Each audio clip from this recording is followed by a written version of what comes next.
ಶುಭೋದಯ. ಅರೆ ವಾವ್! ಏನಿದು? ಓ, ದಾಳಿಂಬೆ ಹಣ್ಣು. ಸೂಪರ್ ಆಗಿದೆ. ಇದು ದಾಳಿಂಬೆ ಹಣ್ಣು ಅಂತ ಹೇಳುವುದಾಗಿ ನಿಷ್ಕಾಳಜಿಯನ್ನು ಮಾಡುವಾಗಿಲ್ಲ, ಮತ್ತು ಹೊಟ್ಟೆಗೆ ತುಂಬ ಒಳ್ಳೆಯದು ಅಂತ ಹೇಳುವುದಾಗಿ ನಾವು ಸೇವನೆಯನ್ನು ಮಾಡ್ತಕ್ಕಂಥದ್ದು ಒಂದಾದರೆ, ಇನ್ನೊಂದು ಆರೋಗ್ಯದ ದೃಷ್ಟಿಯಲ್ಲಿ ರಕ್ತ ಇತ್ಯಾದಿಗಳನ್ನು ಉತ್ಪತ್ತಿಯನ್ನು ಮಾಡುವುದರ ಜೊತೆಯಲ್ಲಿ ನಮ್ಮ ಒಂದು ಶರೀರಕ್ಕೆ ತುಂಬಾ ಮುಖ್ಯ.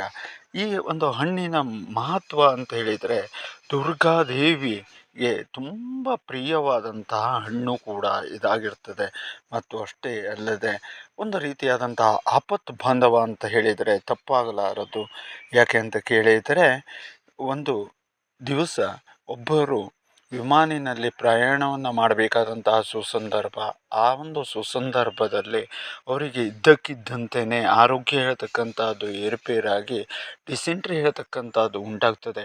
ಆ ಒಂದು ಸಮಯದಲ್ಲಿ ನಮಗೆ ಕರೆಯನ್ನು ಮಾಡ್ತಾರೆ, ಹೀಗಾಗೋಗಿದೆ, ಏನು ಮಾಡುವುದು ಅಂತ. ಚಿಂತಿಸಬೇಡಿ. ಅಲ್ಲಿ ದಾರಿಯ ಮಧ್ಯದಲ್ಲಿ ಅಂಗಡಿಯಲ್ಲಿ ಹಣ್ಣು ಹೇಳ್ತಕ್ಕಂಥದ್ದು, ವಿಶೇಷವಾಗಿ ದಾಳಿಂಬೆ ಹಣ್ಣು ಹೇಳ್ತಕ್ಕಂಥದ್ದು ಸಿಗ್ತದೆ. ಅದನ್ನು ತಿಂತಾ ಹೋಗಿ ನಿಮ್ಮ ಆರೋಗ್ಯ ಹೇಳ್ತಕ್ಕಂಥ ಸುಧಾರಿಸುತ್ತೆ ಅಂತ ಹೇಳುವುದಾಗಿ ಹೇಳ್ತೇವೆ. ಆಗ ಅದನ್ನು ತಿಂತಾರೆ. ತಿಂದ ನಂತರದಲ್ಲಿ ಡಿಸೆಂಟ್ರಿ ಹೇಳ್ತಕ್ಕಂಥದ್ದು ಸಂಪೂರ್ಣವಾಗಿ ಬಂದಾಗಿರ್ತದೆ. ಜೊತೆಗೆ ಮಕ್ಕಳಿಗೆ ಇತ್ಯಾದಿ ಆದಲ್ಲಿ ಇದರ ಸಿಪ್ಪೆಯನ್ನು ಕೂಡ ನಾವು ನಿಷ್ಕಾಳಜಿ ಮಾಡುವಾಗಿಲ್ಲ. ಈ ಸಿಪ್ಪೆಯನ್ನು ಕೂಡ ಅತಿಯಾಗಿ ಡಿಸೆಂಟ್ರಿ ಉಂಟಾದರೆ ತಡೆದುಕೊಟ್ಟರೆ ಅದರಿಂದಲೂ ಕೂಡ ಕಡಿಮೆ ಆಗ್ತಕ್ಕಂಥದ್ದನ್ನು ನಾವು ಕಾಣಬಹುದು.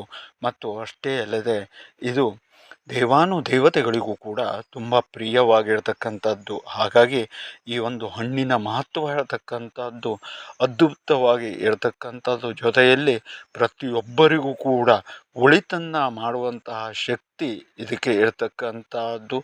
ದೇವರಿಗೆ ಯಾವುದೆಲ್ಲವೂ ಕೂಡ ಪ್ರೀತಿ ಪಾತ್ರವೋ ಅವೆಲ್ಲವೂ ಕೂಡ ಆರೋಗ್ಯದ ದೃಷ್ಟಿಯಲ್ಲಿ ಒಂದಲ್ಲ ಒಂದು ರೀತಿಯಲ್ಲಿ ಔಷಧಿಯ ಗುಣವನ್ನು ಹೊಂದಿರತಕ್ಕಂಥದ್ದು.